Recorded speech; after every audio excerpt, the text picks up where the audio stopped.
네, 안녕하세요. 갱스탁입니다. 자, 2019년도 하반기 이제 시작됐는데요. 자, 7월 첫 주차 주간 시황 분석 방송 시작해 보도록 하겠습니다. 자, 이번 주 주요 이슈 살펴보도록 할게요. 자, 지난주에 일본에서 강제징용에 대한 배상 판결에 대해서 우리나라의 경제 보복을 시작했습니다. 자, 반도체 생산에 필요한 필수 소재들을 수출을 좀 제한을 했죠. 직접적으로 수출을 제한하지는 않았지만 이제 심사를 뭐 강화하겠다 이런 등의 경제 보복을 시작을 했고요. 자, 우리나라에서 정부에서는 구체적으로 아직 대응을 내놓고 있지는 못합니다만, 자, 국민들이 먼저 움직이기 시작했습니다. 일본 여행을 취소하는 비율이 지금 상당히 높아지고 있고요. 자, 일본산 제품에 대해서 불매 운동이 시작되면서 뭐 주식시장에서도 불매 운동에 대한 수혜주가 움직이는 모습도 보입니다. 자, 일본이 반성을 하지 못하고 우리나라의 경제 보복한다면 우리나라 가만히 있을 수 없겠죠. 일단은 불매 운동이 지금 조금씩 퍼져나가고 있는데, 자, 일본과의 갈등 계속해서 심화될지 아니면 조금 해결될 기미가 보일지는 좀 더 지켜봐야 되지 않나 이런 생각이 들고요. 자, 우리나라 경기가 뭐 계속해서 좋지 못한 소식만 들려오고 있는 것 같습니다. 뭐 최근에 자동차 수출이 조금 늘었다 뭐 이런 얘기는 있습니다만 전체적으로 매우 어려운 모습 이어지고 있고요. 자, 뭐 6월 달에 6월 달 수출이 또 급감을 했다라는 소식이 있습니다. 자, 최근에 반도체 제품들 가격이 급락을 하면서 뭐 주식도 지지부진합니다만 6월 수출 뭐 4월, 5월에 이어서 6월 달 수출도 상당히 좋지 못한 실적을 올렸다라고 하고요. 자, 정부에서 2019년도 경제 성장률 전망치를 또 하향 조정했습니다. 자, 2.6, 2.7% 요게 기존인데 0.2%포인트 인하하면서 2.4에서 2.5%. 자, 이번에 또 내렸음에도 불구하고 정부에서 제시하고 있는 경제 성장률 전망치가 상당히 높은 편이고, 글로벌 투자은행 등에서는 2%대 뭐 초반, 근데 2% 내외 정도를 많이 전망하고 있기 때문에 하반기에 또 계속해서 좀 전망치를 하향할 가능성도 있어 보입니다. 자, 코오롱의 인보사 케이즈 시작처에서 결국에 허가 취소 결정이 났고요. 자, 제약바이오 최근에 뭐 계속해서 뭐 긍정적인 뉴스, 그다음에 악재들 들려오고 있는데, 자, 인보사 K 결국에 허가 취소 결정 났습니다. 자, 그리고 이번에 정부에서 반도체 소재 산업에 대해서 육성 지원을 발표를 했습니다. 요거 앞서 말씀드렸던 일본의 경제 보복과 좀 연관이 있다라고 볼 수 있겠는데요. 자, 국내 같은 경우 메모리 반도체 전 세계 뭐 1위를 유지하고 있지만 반도체 장비나 소재에 대해서 외국의 수입 비중이 상당히 높은 편이라고 합니다. 저도 이번에 알았는데 뭐 특정 제품들 소재들이 뭐 일본에 대한 의존도가 90%가 넘는다고 하니까 의존도가 매우 높기 때문에 우리나라 자체적으로 반도체를 처음부터 끝까지 생산할 만한 그 정도는 아직 안 된다라고 보여지고요. 자, 일본의 경제 보복에 대해서 이번에 정부가 반도체 소재 산업 한번 육성을 해보겠다. 자, 이런 뉴스 나오면서 일본에서 경제 보복 받고 했지만 전체적으로 반도체 소재 기업들이 이번 주에 상당히 주가 많이 오르는 모습 보여줬습니다. 자, 그리고 이제 6월달 마감하면서 2분기 잠정 실적을 발표하기 시작했는데요. 자, 삼성전자, LG전자가 제일 우선적으로 발표를 했는데, 역시 우리가 봐야 되는 것은 삼성전자라고 할 수 있겠죠. 자, 이번에 매출 56조 원, 영업이익 6.5조 원 나왔습니다. 6.5조 원이라는 금액 뭐 상당히 큰 금액인데, 자, 1분기 대비해서는 조금 올랐다고 하고요.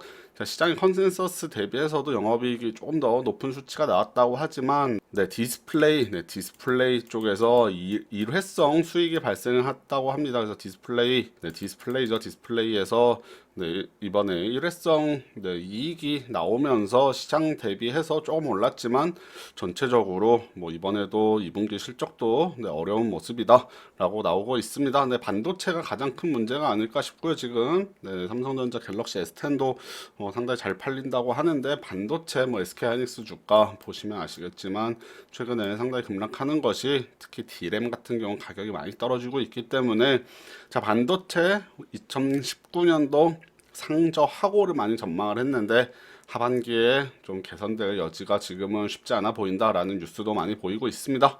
자, 이번 주 원달러 환율도 좀 많이 올랐습니다. 1150원대까지 내려갔던 환율 1170원대에 안착해서 마감했습니다.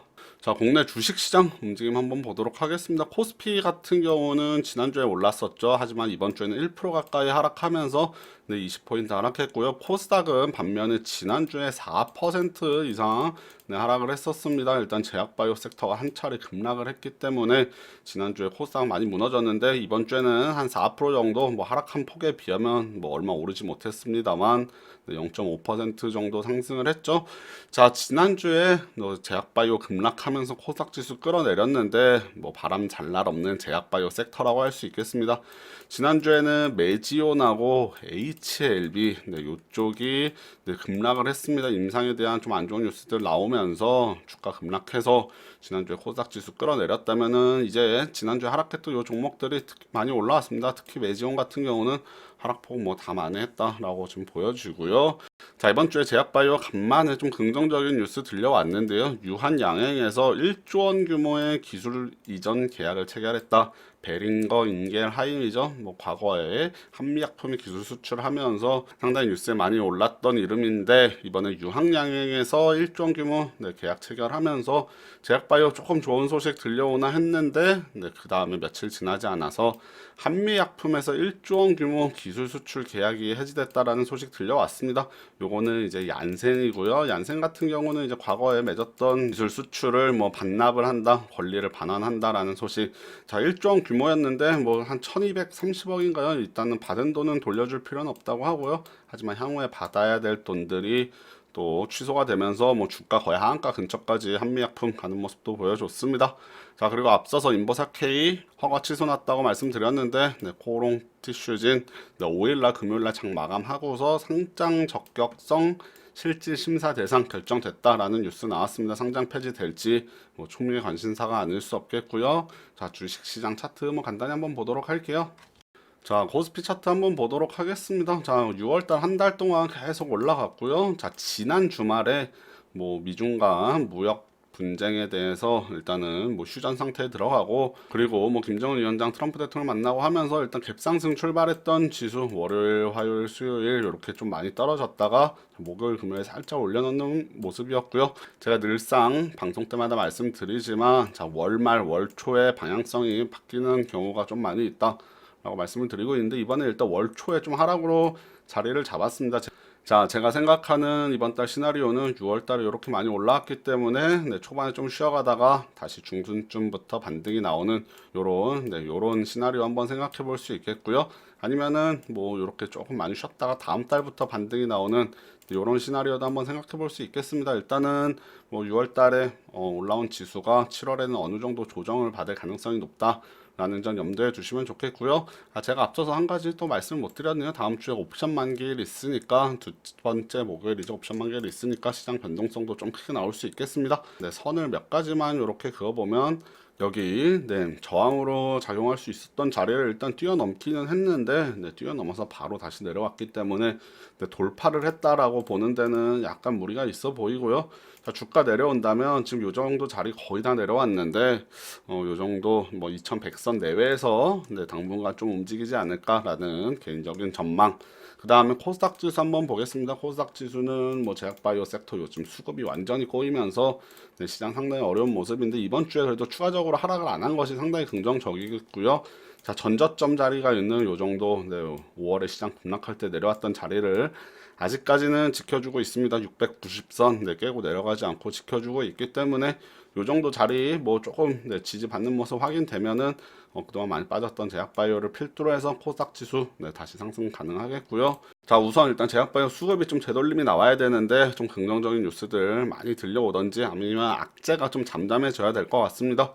자, 코스닥 지수 뭐 무너진다면은 네, 요 자리 650선대까지 내려올 가능성도 있겠다. 요 정도까지는 염두에 두자라고 말씀드리도록 하겠습니다.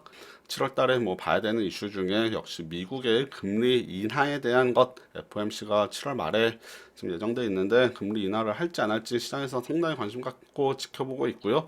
좀 아이러니한 상황이 미국의 경기 지표가 좋으면은 금리 인하 가능성이 내려가고 경기 지표가 안 좋으면은 금리 인하 가능성이 올라가고 이런 것이 반복이 되기 때문에 지금 미국 경기 지표가 잘 나오는 것이 좋은지 잘 못 나오는 것이 좋을지에 대해서 좀 혼돈이 있습니다. 전체적으로 뭐 우리나라로 봤을 때는 금리 인하 네, 금리 인하를 하는 것이 좋기 때문에 네, 요 정도 케이스 미국의 경기 지표가 조금 어렵게 나오는 네, 요게 좀 더 국내 증시에는 좀 더 좋지 않을까 뭐 개인적으로 생각해 보고 있고요.